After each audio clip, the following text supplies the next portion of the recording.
we're going to do a keyboard replacement here on a Gateway laptop.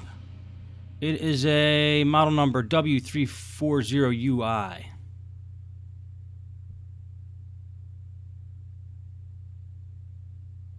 can see a couple keys are missing here.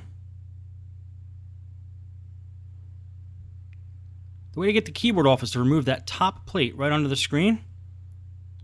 What I do is take a flathead screwdriver, I pry it off right at the hinges, but a smart thing to do first is, well, of course, take the battery out, and then check to see if there's any screws on the underside of the computer holding in that plate. I'm going to zoom in here to give you a better view. And it looks like there's a couple screws, one there and one there, that could possibly be holding that plate in. So if we try to pry it off, it might not come off if the screws are still in. So let's just get those screws out.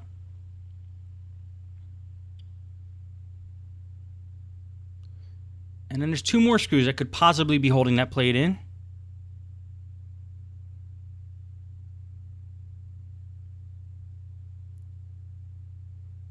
But most likely they're holding the hinges in.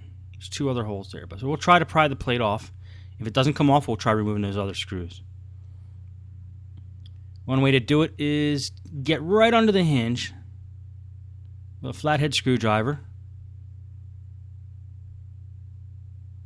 And just kind of jiggle the plate and see if it comes off. If it comes off easily, you know you got all the screws out. And yes, there were two screws holding that in.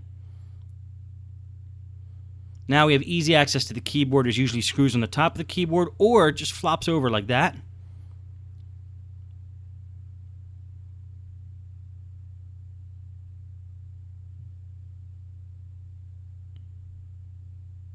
going to show you a close-up here of the actual ribbon connector and the ribbon cable. Just push those two sides. Usually that's what all you have to do to get the keyboard ribbon out. Now we got a new keyboard here.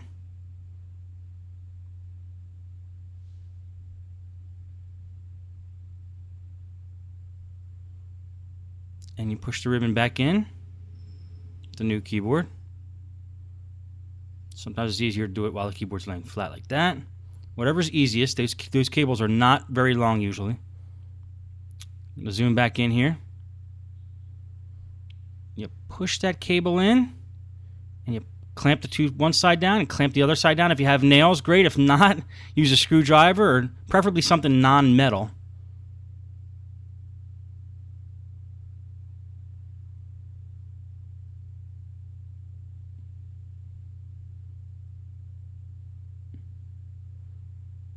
And push the keyboard back down flush. If there's no screws holding it in, then just replace the plate, and the plate will hold it down.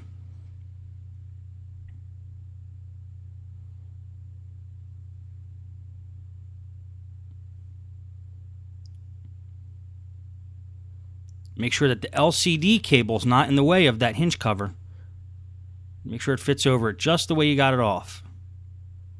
Sometimes it could be a little tough getting these plates back on just perfectly, but they should snap in exactly the way they snapped off. Just make sure those cables are okay, not in the way.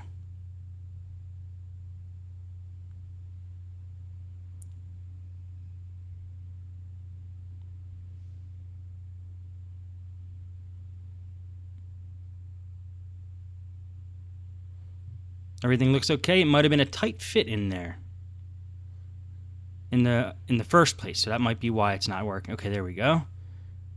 Went on smooth. It's a good idea to have the battery out because since you're putting this plate back on, your fingers are all over the power button. You don't want it to keep turning on and off. Make sure it's flush and level.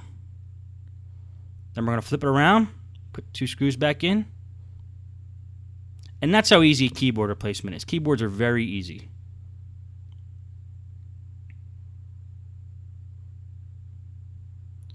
And that's how you do a keyboard replacement on a Gateway laptop.